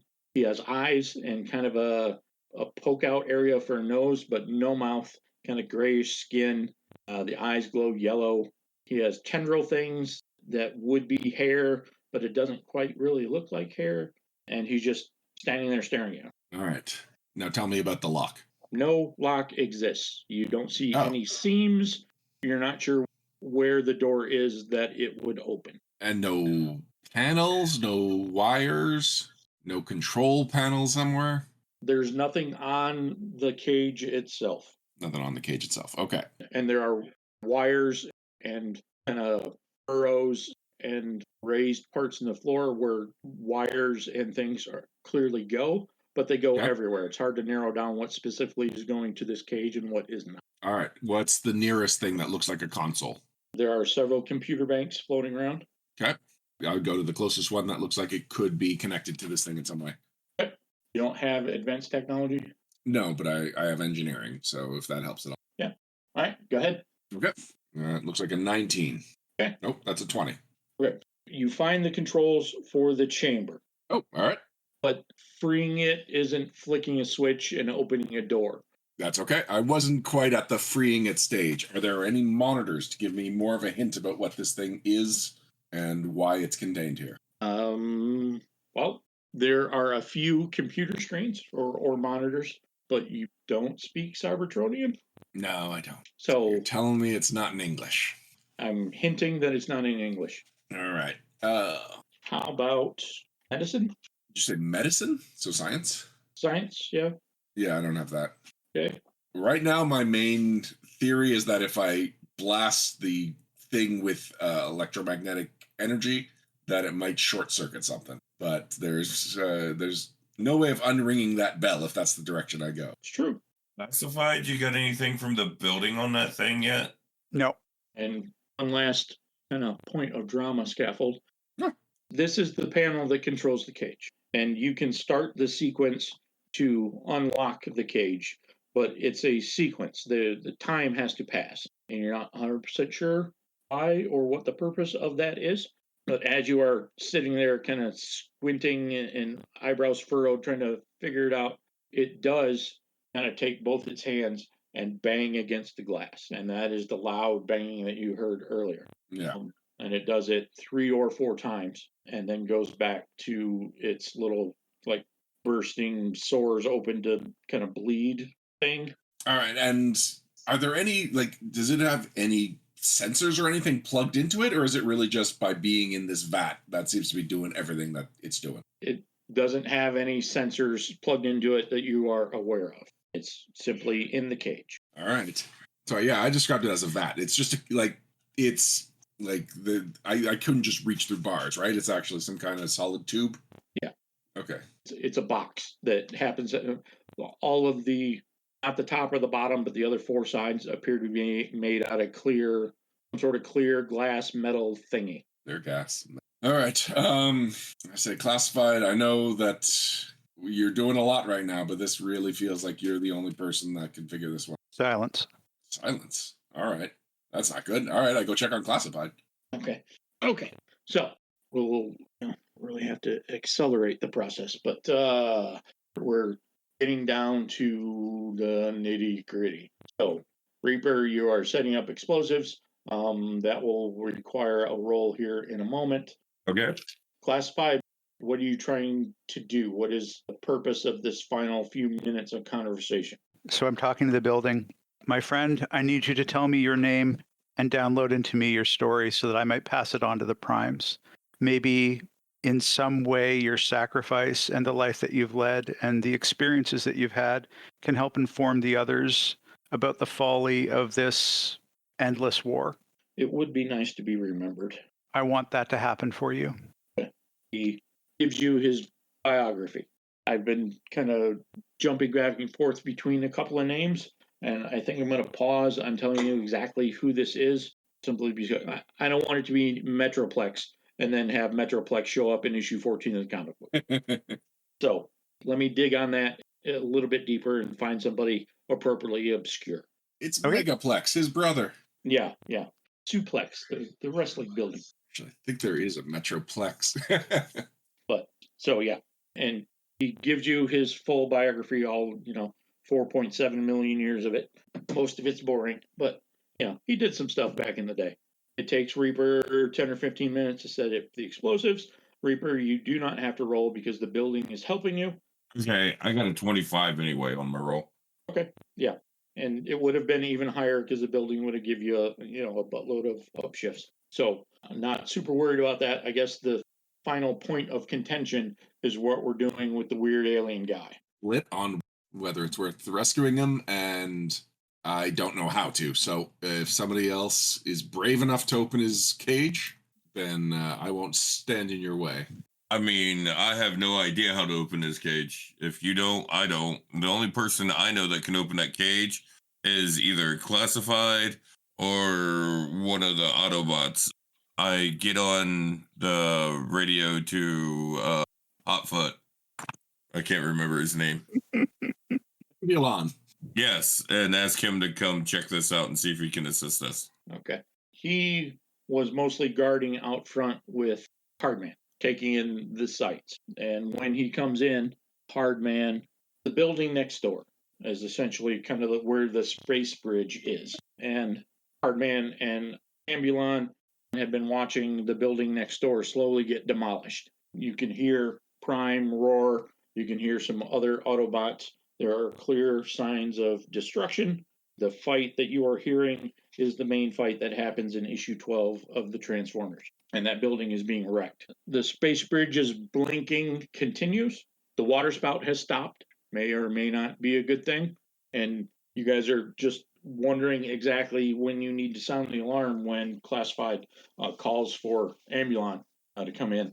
That was Reaper that called for him. Okay. And he kind of shrugs his shoulders at Hardman and turns around and runs inside. Hardman, you see a lot. It's too many to estimate, but there are tons of 3-foot tall, weird looking robot guys coming flooding out of that building. Okay. And they just keep wandering forward, and they're not surging, they're not charging, they're just leaving. Moving away from us. It sounds like. Well, they're leaving the building and they haven't reached you yet. Okay. Do you want to take any special precautions or maybe blow them all up? I don't know. Does anyone know who these mini robots are coming out at in the hour? Yeah, no, they're on our side, or at least neutral. All right, I'm going to hold off until anything happens. Okay. Just making sure. So they go past you quickly. A couple of them pause and kind of like watch you as they walk by.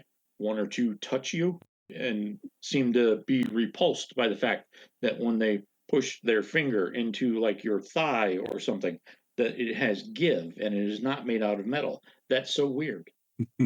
Yeah, I can see that. But other than that, they don't really interact with, except for one guy. You have any dots at all or skill points in culture? Always that one guy. No, I'm a culturalist swine. Okay. What do you got? What skill could you use to interact with an alien being who doesn't speak the same language? Technology? Okay. When in doubt, yep. Yeah, technology. I don't think Streetwise would really do it. You don't know what street he's from. Exactly. That's why I don't think it would do it. Dirty 20. Okay. Actually pretty good. So he seems to understand that you're some sort of guard, and he has a blaster from somewhere, and he turns so he's back to back with you and appears to be helping you guard. Thank you, my friend. And he chitters something in what you assume to be Cybertronian, but All right. Back inside. Scaffold and classified. You are together now in the alien room looking at the weird alien guy. Am I still setting the bomb? Yes. You are still setting the bomb. The bomb is seconds away from being pressed. All right. Okay. So in those seconds, what are we doing with this guy? I try to speak to him in cyber. Ambulon comes in. So, okay. Ambulon, any take on whether or not this guy's worth saving? He doesn't look like he's living much of a life at this point. He's not. And clearly he's the subject of some sort of experiment. But suppose the question is if he's bitter about it or not. I would be, but, well, in fact, I am. But I don't know whether or not that's a life that's worth living. And I'm trying to figure out whether the freedom that he needs is an end or a beginning. I don't know. I enjoy the study of xenobiology, but I'm not familiar enough with your physiology to judge how I'll interact with his physiology. I look up at him and I say, I'm sorry, my friend. I hope that you find peace in the next life, because this one certainly you did not. All right, team, we're out of here. Person getting ready to press the button and run. Say my goodbyes to the building, and I say, wheels up, everyone. You have 2 minutes to get out. Okay. So everybody runs out. Everyone is restricted to their movement because there's close to 100 minicons in the courtyard of the building, just kind of meandering a little aimlessly. The only thing that they seem to agree on is the fact that they don't want to be in the building anymore. Classified, make an alertness check for me, please. Whoop, whoop, whoop, whoop, whoop. Situational awareness or something else? Yeah, go ahead. Whoop, whoop, whoop, whoop. That is a dirty 20. Okay. Once you are kind of out and about, you take a breath. You're about to give orders or recommendations about what to do with all these minicons when several things happen. One of them hits you from the side. Normally, you would have a chance to react because you scored high enough on your situational awareness, but you were taken aback by the fact that the space bridge disappears. Huh. Well, that's death then. A couple of hits don't matter when you're pretty much on your last couple of days of life anyway. So, all right. What happens next? Minicon that hits you is crawling all over you like a jumping spider and seems excited. It takes you 10 seconds to understand that this might be data point The real data point? unknown. Real is a slightly more amorphous definition for Cybertronian culture when a body is inorganic. Is this the one that I pulled out? No, different one. Okay. Do I still have that one with me? Yes. Okay. I want to walk over and hand that one to classified when I can. Okay. If this is indeed me reuniting with data point, I'm catatonic for as far as any contact with the outside world. I was told to scoop him up if he gets like this, so I scoop them both up. Okay. And well, both of them or all three of them? Wait, who's the third? The one that Reaper just handed him. Oh, right. Yeah, it's starting to sound heavy, but if I can, I'll pick all three of them up. Yeah, they're a little dense. Definitely going to need to recalibrate some stuff when you get done with this one. But you don't really have to worry about fuel loss from expending the extra fuel to lift everyone. Then I don't worry. Okay, so need everyone to make a alertness check. And technology and science rolls are appropriate for boosting or getting upshifts from. There's some meta science data going on here. Okay, well, hold on. My alertness is D2 and my technology is D10, so 2 upshifts. I'm making a D4 alertness. Is that what you're saying? If technology makes a difference, I'll give you 2 upshifts. Okay. D9. Hello? Is everyone still there? We're all yeah, shocked at how terribly you rolled, I'm sorry. even with 2 upshifts. Like it was just disgraceful. I missed the number. I'm sorry. 9. 9. Okay. Yeah. The minicons are still around you. The building has not yet exploded. The building next door is like one step away from being a smoky ruin. And you can see a couple of giant robot things. You have no idea if they're good guys or bad guys evacuating from that building. Yeah, that's our primary focus right now, too. So hopefully we don't get in any fights. So this should give everyone else a chance to make the science alertness roll. Is it definitely science? Classified, you are self-imposed catatonics. I am You can give catatonic. I boosts, will you not be cannot make the rolling. roll. I will not make a roll. I will give upshifts to anyone who wants upshifts. Actually, I think I can only do that once per round anyway, so I'm out. That is a 9. 9? Okay. For you, Hardman, what you got? I've got very nice. 22. 22? Yep, and my 20 was a 20. Nice. All right, excellent. Somebody scored high enough. Okay, so the Earth moves. It occupied a pretty steady point in the sky. Cybertron was just poking through. A small section of Cybertron was poking through the space bridge. Cybertron was not orbiting or spinning on its orbit. So the Earth occupied one steady point in the sky for the entire time you've been here. Okay. It is now moving. From your perspective, it is wobbling in a clockwise circle. And after a minute or perhaps 2, it appears to be getting bigger. The Earth's getting bigger? Yes. Okay. So, given your critical and you rolled high enough to observe the things, I will let you ask 2 direct questions about the situation, and I will answer them to the best of my ability. 2 questions. I'm trying to think of the best questions to ask. Can I get suggestions from my friends? Absolutely. Does anyone have any suggestions? Does it appear that we are in orbit around Earth, or Earth is in orbit around us? I was assuming one, but yeah. Yeah, that's a good question. Who's in orbit around who? Okay. You're not a physicist, and we all understand this. Correct. You've watched a lot of movies. Okay. So when the dimensional hole that Cybertron was poking out of disappeared, reality reset itself. And guess sheared off a couple square miles of Cybertron, which is now falling into Earth. That's not good. Any other suggestions? I don't know what to ask at this point. Is there any way to stop this? And again, I'm assuming these questions already. Is there any way to stop this from where I'm at? That I can tell. The stopping it thing has passed already. Now you're a 5 million ton pile of metal that's about to hit re-entry. We are? Yeah. Oh, so we're the part that's been cleaved off. That was not super clear to me. That does make a difference. Oh yeah, this is bad, very bad. Yeah, this is as bad as it can get. Yeah. I mentioned, we're going home. Not in a good way. Solve your going home problem. I was very amused when I saw this happen in the comic book. I'm like, that's how they're getting home. Yeah, this is a good way to get home. It's just home's not really going to be there much longer once we arrive. Well, I mean, you got to survive the landing. Is there any way to pilot this chunk? Maybe. Okay. Like, I'm assuming it's so big that if I just grabbed the floor and blasted my jetpack, it would not affect its trajectory or anything. That is correct. Yeah, all right. I'm going to attempt to talk to the building and ask whether or not it has anything like the energy that would be required to stop this chunk from destroying Earth. Earth's gravity will make it impossible to stop the reentry at this point. The building does have access to a couple of systems that will slow it down. If you can have that be your legacy, would you do so?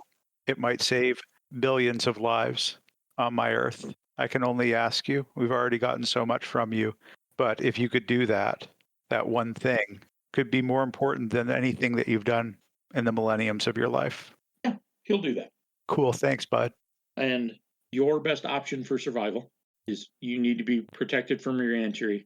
You need to have an oxygen supply because we're talking in scale enough that from where you are now to landing, hopefully in an ocean, it's going to take a couple of hours, even falling at 10,000 feet per second or whatever your estimated speed is. So he suggests kicking out the weird alien guy and hiding in that. Okay. That goes back to an older problem then. How do we open that cage? With a process. So I will try asking in general the mini-cons using data point as kind of an amplifier, whether or not any of them could be can configure themselves into suits that might fit myself and my team. Yeah, absolutely. Even suggest they can give you like jetpacks and missiles and stuff. All right, folks, find yourself a friend. Let's make ourselves survive through this next piece, and hopefully we're all going to survive this.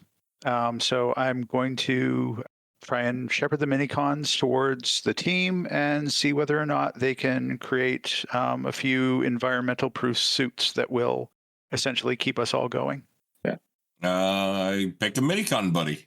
Well, to form full life-sustaining suits and maybe an extra couple for jetpacks and kick-ass missile systems, you're going to need 4 or 5 each. Fortunately, there are plenty. Volunteers only. Are there ones volunteering to help out us? Oh, heck yeah. All right. I just take the first handful that volunteers to do what I need to do. Okay. Yeah, same. Yep. I'm not picky. I'm just going to make sure that I don't pick anyone that doesn't get along with data point, because that can get awkward when they're working together. Trying to think of something else we can use besides technology all the time. But this is all really straight up like science stuff. Oh, yeah. Hey, Oh gosh, that would be horrible, wouldn't it? Blobby, you want to come with us? He rolls forward and lifts up 2 pseudopods like he's a 2-year-old wanting to be uppies. Can I pick him up and kind of put him on like a backpack? Sure. I'm going to pick up Blobby and carry him like a backpack. I think we should call him Blobbert. Only in formal settings. Okay. I asked him, are you okay with Blobby? Thumbs up. All right then. Cool. Blobby it is. Okay. So You basically, have a friend. everybody's has a set spacesuit with 3 points of armor and a wrist blaster or some sort of offensive weapon, because that's just what they do. You also have a couple of spare missiles that you could fire and a kick-ass jetpack. Awesome. I mean, I already had one of those. The minicon's configuring. Your minicon, Scaffold, doesn't like your jetpack and is trying to get it off your body so he can show you what a real man can do. Well, now it's getting personal. Yeah. Jetpack jealousy. I will take off my jetpack and wear it as like a front pack, not actually activated because I don't want to burn off my legs. But I could be happier right now. Okay. So he gets on and forms with the armored suit con guys, and he reaches into like your 8-year-old brain and just makes this really elaborate, large kind of jetpack. It's almost like a hang glider at this point, but it's got like 4 oversized jet engines on the bottom, and he's trying really hard to go like 10 times what that pathetic little backpack you've got on the front of you is. So Okay, I was just about to compliment him. Now I'm not going to. It's rude. Okay. Upper room. All right. So everyone has a suit. You have some hand weapons if you need them. The suits provide a point of armor. 3 points of armor? 1 point. Toughness. Yes. Okay. So your best chance of surviving re-entry and all the flaming death that you're about to be surrounded with is to be inside that cage. With or without weird alien guy is up to you. The cage, once all of you are kind of hovered around the monitor or the computer console and looking at it, the cage is essentially hardwired into a decontamination unit. So it's got like a 10-minute process before it opens, as it decontaminates everything on the inside and a little bit on the outside before it will break apart or open or whatever the technical term for that thing is. All right. I'm going to follow this process and set it off, but I'm telling everyone, stay loaded, stay ready. Anything, if this thing moves, kill it, in a way that's threatening, not it like, does a samba, don't shoot it, but, just be prepared because anyone who's been tortured is probably really dangerous. I need everyone to make alertness checks. Any sort of perception or investigative specialty will work in this case. I wouldn't get one because I'm doing the technology bit, right? Like, say, doing a medicine check on this thing? That's fine. Charles, you can still have the roll. Okay. I got a 20 alertness. Nice. Yep. I got somehow a 19. Nice. Well, I got a D2 in it. I got a 23. Hardman got a 9. So, in your observations, and there's plenty of time to make observations because you have a full 10 minutes before the computer cycle and opens the cage. In that time, this is especially poignant for Reaper because he has the most exposure to this weird alien guy. He's dripping body parts. So, like before, when you watched him go through his little bleeding cycle or whatever that was, as far as you could tell, nothing touched the ground other than his feet, which happened to be there anyway. But now, as you guys are wandering around the cage and kind of watching the timer on the cycle, and it's alternating between disinfectant gas and ultraviolet light and all of this stuff, 1 or 2 of these processes makes the weird alien guy uncomfortable. He doesn't like it. But more to the point, all of you, except for Hardman, see little blobs of what you assume is his skin or blood or whatever, kind of rolling around, not quite randomly on the floor. So not quite randomly, so to like a pattern? Does it come off as a threatening gesture? He has done nothing overtly threatening. He's simply standing there. He's not staring at any one particular person. His head swivels so he can take kind of everyone in. He doesn't turn. So if one of you happens to walk behind him, he doesn't follow you. He takes that few moments to look at somebody else. He has done nothing as far as you can observe or understand from a weird alien guy. He has done nothing threatening. And what was your question, Scaffold? I'm sorry. Well, you said it's not quite random. So does that mean there's some kind of a pattern? It's not really a pattern, but it's more like they're moving with purpose Okay. or some sort of control. For example, they never touch the outer wall. Even if they happen to be randomly rolling that way, they'll stop or turn direction before they touch an outer wall. Hardman's just over there like, God, this is taking a long time. Yeah, playing the gun. Can we interact and communicate with our minicon guys? Absolutely. I asked my minicon team if they have any information on this guy. Yeah, we know lots of stuff. And they're gibbering at like 60 miles an hour over each other. It's hard to understand them because there's like you're a fusion of like 6 minicons to form this suit and the missiles and stuff, and they're all talking at the same time. Okay, I calm them down. I'm going to take a minute to calm them all down and ask whoever is forming the helmet, can you tell me? The helmet minicon is like, yeah, you other minicons suck it. He wants to talk to me. All right, you shut up, backpack. Oh, Backpack says the purpose of this room was to learn how to bond organic material into the Autobots and Decepticons. It was a Decepticon experiment to try and increase their power by fusing or incorporating organic technology. Gotcha. And both of these alien species are really good at that. Gotcha. So our boy Blobby here is really cool. Good guy. Seems so cool so far. He hasn't eaten you yet. Yeah, that's what I'm assuming, especially since he's hanging out on my back. And what about our guy inside there? Is he going to be cool if we get him out of there? No, he's small and he wants to be big. Well, we can't make him big inside there. And if we're all going to be dead if... He's going to try and be big if you let him out. Oh, what do you know about him? Fill the team in. We don't speak squishy. It's hard to conceptualize. I point to classified. I said, he speaks Cybertronian. He can translate for us. It's not a matter of language because he's talking to you and you understand him. There's somebody somewhere has got some sort of language circuit. Okay.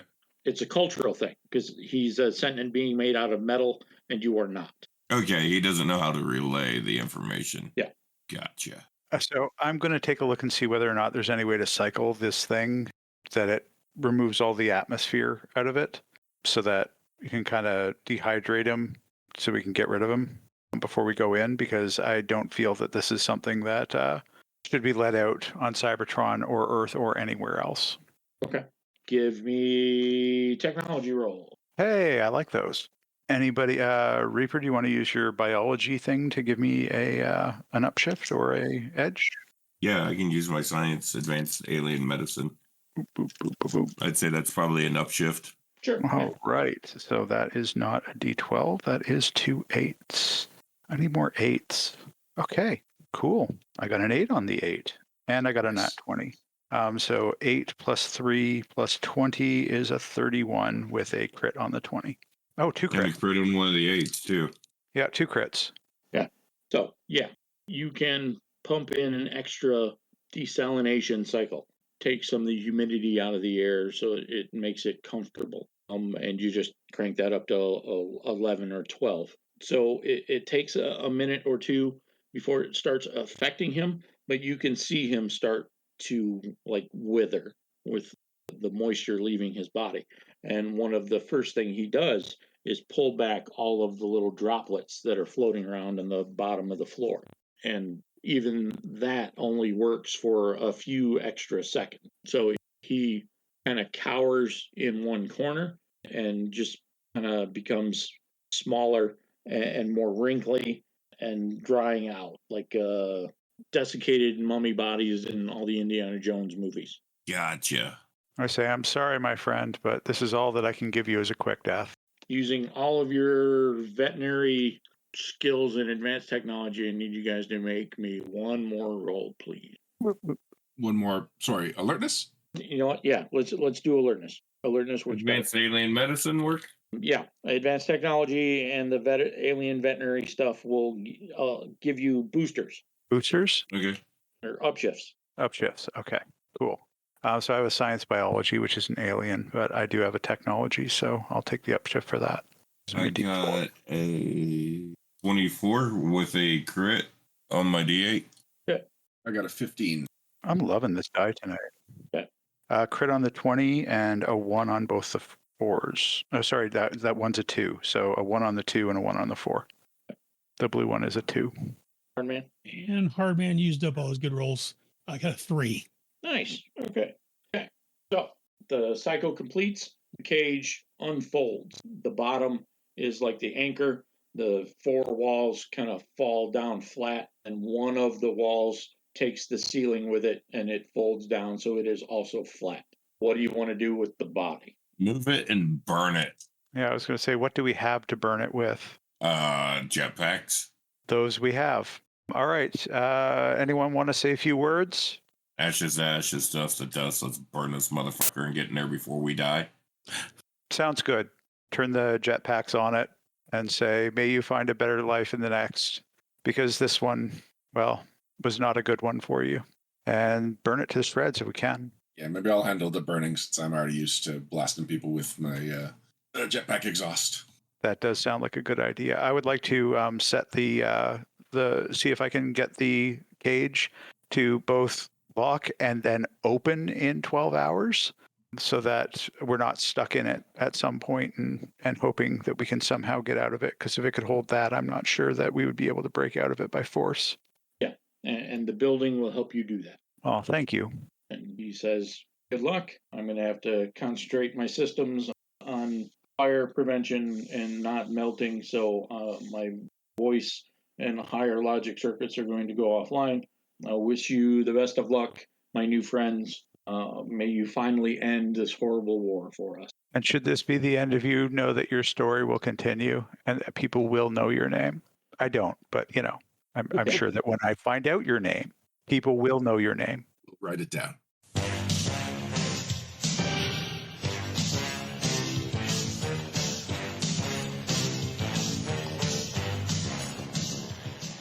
And this has been an episode of the Energon Protocols.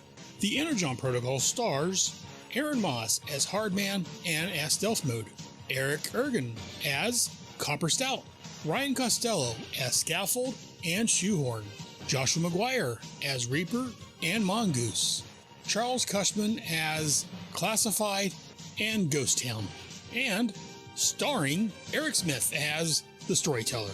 A big thanks to Hasbro, Marvel Comics, Skybound Entertainment, and all the other comic companies for the years of great G.I. Joe resources and stories.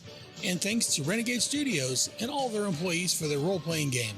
And a big thank you to all you listening to the Energon Protocols. This is a mostly monthly podcast where a handful of geeks get together to play the Renegade Studios role-playing game, G.I. Joe. If you like what you're listening to, check out the role-playing game yourself. Go to renegadestudios.com and check out their fine listing of games. G.I. Joe, Transformers, Power Rangers, and many others. Also, be sure to check out the other shows on my network. My main G.I. Joe show is G.I. Joe, a Real American Headcast, and the Brothers show, which is Bravo Team, which looks at the G.I. Joe comics, cartoons, and other assorted G.I. Joe goodness over the years. There's also Head Speaks, where I look at anything geek-related. Plus, there are several other shows available at headcast.headspeaks.com. Again, that is headcast.headspeaks.com. And if you like what I'm doing here, head over to patreon.com/headcastnetwork and throw a few bucks in the tin. Really appreciate it. And be sure to join us here next month for another amazing adventure of the Energon Protocols on the Headcast Network.